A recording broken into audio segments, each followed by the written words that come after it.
Bueno, muy bien. Buenos días. Esta es la clase número 3 de análisis y producción del discurso de la semana del 26 de abril al 30 de abril. Vamos a intentar en esta ocasión cargarla en YouTube a ver si tenemos más suerte, porque en la clase pasada tuvimos algunos temas con el sonido. Esperemos poder resolverlo. Ya veremos qué pasa. Muy bien. El tema de que vamos a hablar hoy, seguimos con lo que la cuestión del enunciado. Y vamos a incorporar una cuestión que tiene que ver con que es la deísis, que es la indicación del lugar y el tiempo del discurso y de quiénes lo dicen al discurso, quién es el enunciador y la relación con el autor real. Recuerden que nosotros habíamos trabajado este concepto. El concepto de enunciación es un concepto teórico que nos ayuda a pensar, ¿no? Se trata como, pero es bastante abstracto, en el sentido que separa una realidad que no se da separada, sino que nosotros la vemos separada. La realidad es compleja y nosotros para acercarnos a esa realidad lo vemos de diferentes ópticas. Una de las posiciones, digamos que es la teoría de la enunciación, funciona como un microscopio, o sea, nos permite ver algo que a simple vista normalmente no captamos. Esto lo entendemos cuando trabajamos con algunas teorías, ¿no?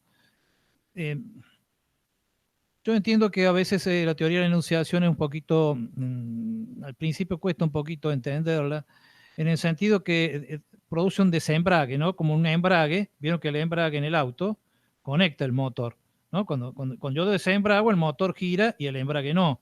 Cuando yo embrago, funciona todo. Entonces, esto es como desembragar, o sea, separo la cremallera y entonces el motor gira y el discurso queda acá. Puedo analizarlo separado. Entonces, estamos separando el discurso de sus condiciones, tanto de producción como de recepción. Recuerden que todo discurso es un intercambio comunicativo y que tiene una función social especial. Nuestra mente es social, sobre todo, y no podríamos, digamos, no podríamos sobrevivir si no tuviéramos comunicación. Hemos inventado esto que es el discurso. Y como hemos visto en los géneros discursivos, el discurso se da en determinadas condiciones y formas que se forman socialmente a través de procesos históricos y que cambian con el tiempo, pero son relativamente estables. Cambian sobre todo a veces por cambios tecnológicos o por cambios políticos y sociales. Muy bien, pero vamos al tema del enunciador. Recuerden que el enunciador es una cuestión, es una instancia semiótica y lingüística. O sea, no estamos hablando de una instancia psicológica ni una instancia sociológica, ni de sociología ni de psicología. Estamos hablando de lingüística. El enunciador es una categoría lingüística que solo se encuentra en el discurso. Ahora, ese enunciador es un yo, que el yo puede estar en el discurso, digo, bueno, yo les hablo a ustedes, yo soy el profesor, o no, o puede estar elidido, pero lo mismo está, porque en todo discurso hay alguien que habla desde ese discurso. Y uno de los ejemplos que vamos a tomar es el de Martin Luther King, un discurso que pronunció en 1963 en las escalinatas del Congreso de Washington, D.C., que es un modelo de oratoria muy interesante y que tiene justamente algunas cuestiones que tienen que ver con el enunciador. En esta clase vinculamos el enunciador con la deísis. La deísis es la indicación. Deísis es indicar, es como el índice, ¿no? Y dice, bueno, aquí y ahora yo a ustedes. Aquí, ahora, yo a ustedes. Entonces, a ustedes. Entonces, la deísis funciona de esta manera. Tenemos un problema para entender el concepto de la deísis, que es que cuando nosotros analizamos el discurso lo sacamos de su contexto. Cuando se lo denuncia en la escuela, cuando se lo analiza en la universidad, se lo saca del contexto. Tomamos un diario y lo sacamos de contexto. Pero el diario, por ejemplo, es un material que dura un solo día. El diario de ayer se tira. En cambio nosotros por ahí lo rescatamos y lo analizamos. Entonces, pero ese es un segundo nivel, que si es metalingüístico, digamos. Entonces, los discursos tienen un tiempo, un lugar y tienen un enunciador y un destinatario, que todo está en el texto, o sea, todo tiene que estar en ese texto. La deísis puede ser el yo, que es el enunciador, la palabra tú, que es el destinatario, o todo lo que está relacionado con tú, puede ser el aquí, ¿no? Yo aquí en esta clase, ¿no? Aquí en mi casa, porque yo estoy en mi casa. Entonces, aquí es un déctico que me ubica en este discurso. Yo al iniciar este discurso dije la fecha en que vamos a trabajar. Ese es un déctico porque establece el momento del discurso y el lugar, ¿no? Para la universidad, clases de análisis del discurso. Ese es el lugar. Muy bien. Entonces, esto es lo que nosotros vamos a trabajar con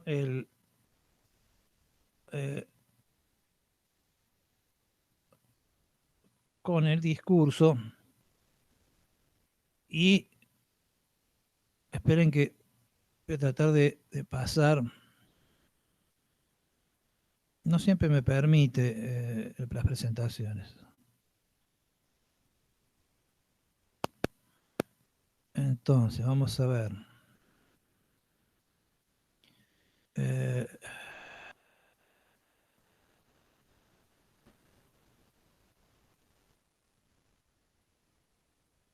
Muy bien.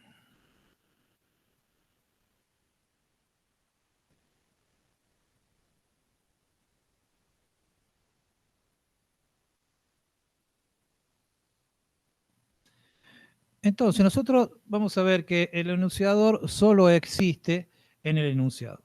En todo texto habla o escribe, pero es alguien que no es un sujeto real, sino el sujeto tal como se lo ve dentro del enunciado.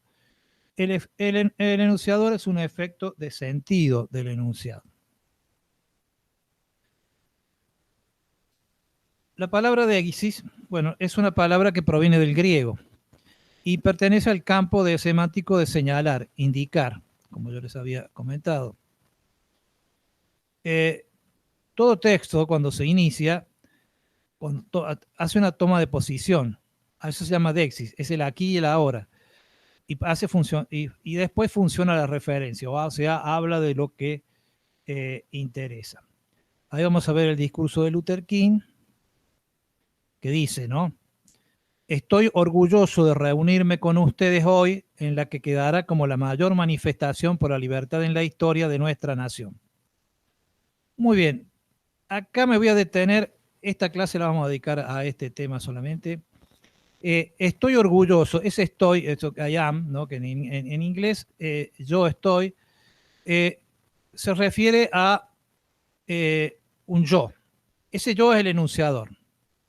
En este caso pensemos que es un discurso que se televisa, que está Martin Luther King sobre la escalinata y hay 1 millón de personas en el lugar, ¿no? Hay altoparlantes, etc.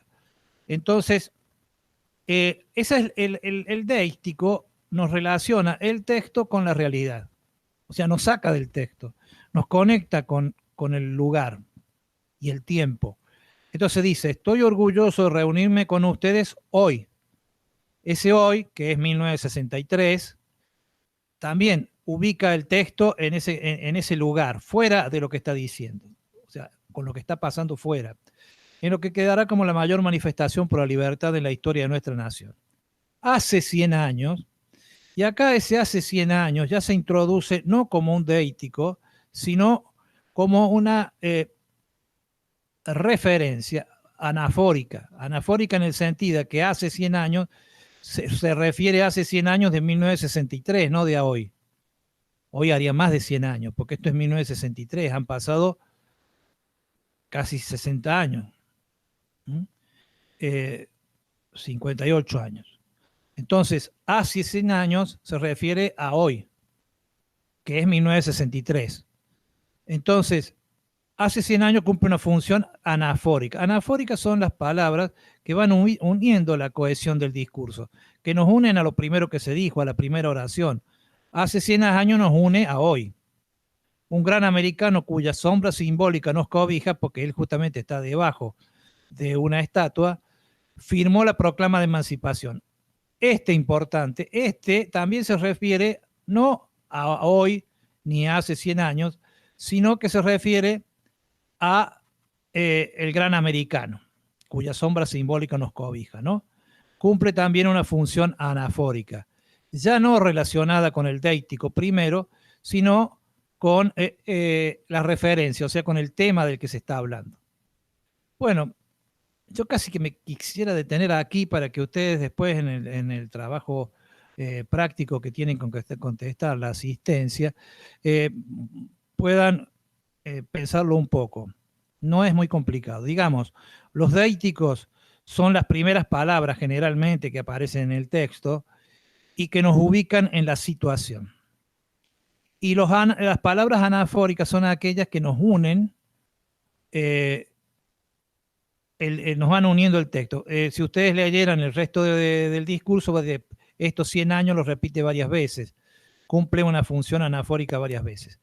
Las anáforas pueden ser pronombres, pueden ser adjetivos o pueden ser sustantivos.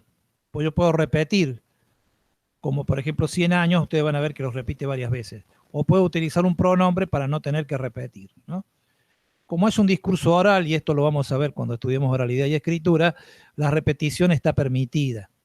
O sea, vamos a ver que se trabaja distinto la repetición en un texto escrito que en un texto oral. En el texto escrito hay que evitar las repeticiones, por una cuestión de la memoria visual y la memoria auditiva, y de cómo se estructura en el tiempo o el espacio el texto oral y escrito.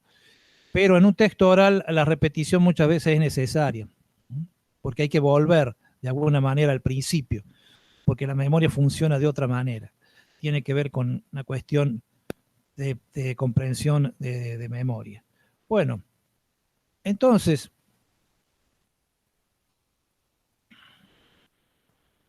una vez cumplida la primera toma de posición, o sea, la déisis, el aquí y el ahora, ya puede funcionar la referencia. A partir de ahí podrán ser reconocidas otras posiciones y puestas en relación con la primera. Muy bien, esto... a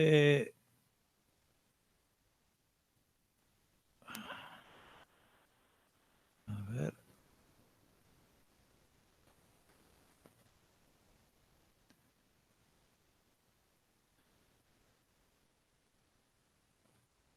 Vamos a detener...